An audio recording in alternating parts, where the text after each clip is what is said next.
హల్లెలూయా. దేవునికి స్తోత్రం. మీకు అందరికీ కూడా నా యొక్క శుభాభివందనాలు తెలియజేస్తున్నాను. ప్రియ దేవుని సంగమ, అనుదిన ఆత్మీయ ఆహారముగా ఈరోజు దేవుని యొక్క వాక్యము అపోస్తుల కార్యములు 7వ అధ్యాయము 31వ వాక్యము. మోషే చూచి ఆ దర్శనమునకు ఆశ్చర్యపడి దాని నిదానించి చూచుటకు దగ్గరకు రాగా, నేను నీ పితరుల దేవుడను, అబ్రహాము, ఇస్సాకు, యాకోబుల దేవుడను అని ప్రభువు వాక్కు వినబడెను. గనుక మోషే వణికి నిదానించి చూచుటకు తెగింపలేదు. దేవునికి స్తోత్రం. దేవుని బిడ్డలారా, ఈ మాటలు ఎవరు చెప్తున్నారంటే స్టెఫెను చెప్తున్నాడు. స్టెఫెను మొట్టమొదటి సంఘములో పెద్ద మనిషిగా ఉన్నటువంటి వ్యక్తి ఈ యొక్క స్టెఫెను.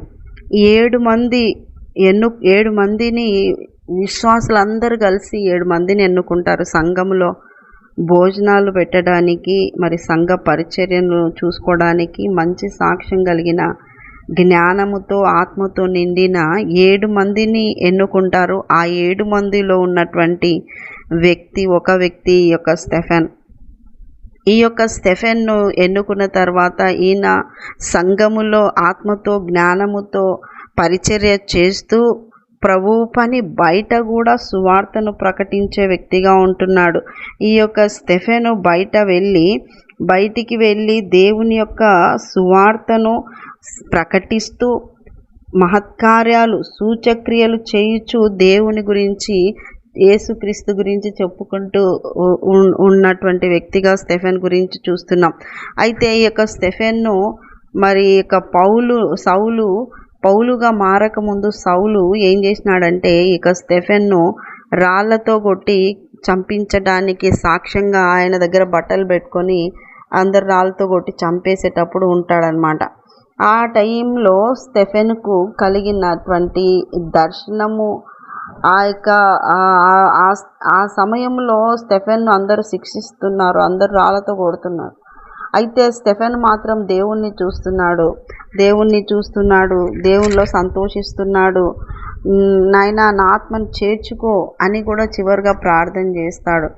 ఈ యొక్క చివరిగా ఆ మాట చెప్పక ముందు అక్కడ రాళ్ళు కొట్టాలనుకుంటున్న ఇశ్రాయేలీయులకు, ఆ యూదులకు ఈ యొక్క స్టెఫెను ఈ మాటలు చెప్తా ఉన్నాడు. ఏ మాటలంటే మోషే గురించి వాళ్ళకి చెప్తా ఉన్నాడు. మోషే యొక్క జీవిత ప్రణాళిక దేవుడు ఎలా చేసినాడు, ఏ విధంగా మోషేని పంపించినాడు, ఎలా ఆయనను వాడుకున్నాడు, ఎలా ఆయనకు దర్శనం ఇచ్చినాడు, ఆ విషయాలు చెప్తూ మోషే గురించి చెప్తూ ఆయన ఆ యొక్క మోషే ద్వారా దేవుని యొక్క ప్రణాళిక ఎలా నెరవేరింది, విడుదల ఎలా నెరవేరిందని చెప్తా వస్తున్నాడు.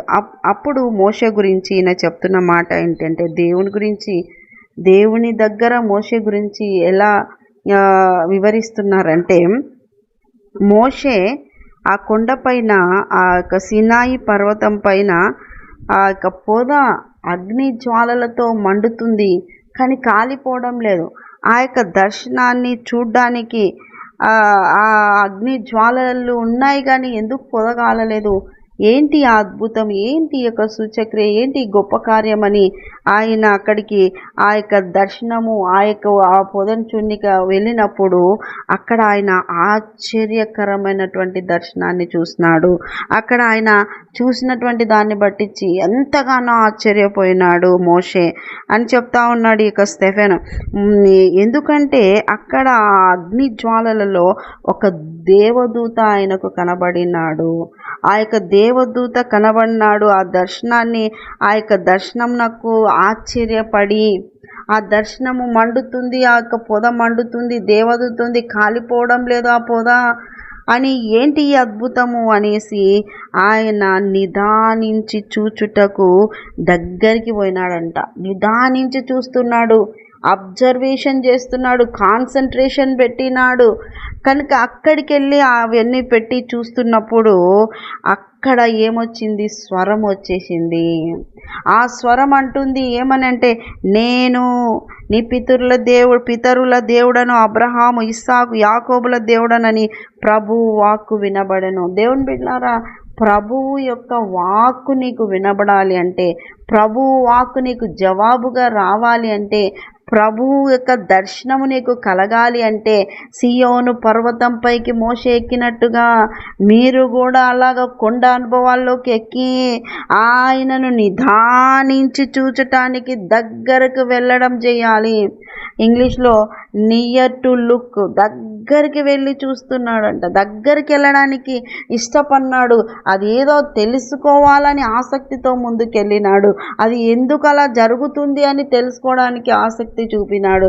దగ్గరికి నిదానించి చూడడానికి ఆ పొదకు దగ్గరికి వెళ్ళినాడంట. దగ్గరికి వెళ్తేనే స్వరము, గంభీరమైన దేవుని స్వరము వినబడింది. మీరు దేవుని పిల్లలుగా దేవుని నమ్మి బాప్తిసాలు తీసుకొని రక్షణలో కొనసాగుతున్న మీరు దేవునికి సమీపముగా దేవుని యొక్క ఆశ్చర్యక్రియలు మీ జీవితంలోనే జరిగించేటువంటి విశ్వాసము మీలో పొందుకోవడానికి ఆయనకు సమీపముగా, ఆయన పట్ల ఆసక్తిగా, బైబిల్ చదవడంలో ఎక్కువ సమయం ఇవ్వడము, ప్రార్థనకు ఎక్కువ సమయం ఇవ్వటము, దేవునితో ఎక్కువ గడపటమును నువ్వు చేసినప్పుడు, దగ్గరగా నువ్వు వెళ్ళినప్పుడు, ఆయనను నిదానించి కనుగొనడానికి నువ్వు సిద్ధపడినప్పుడు ఆయన వాక్కు నీకు వినబడుతుంది.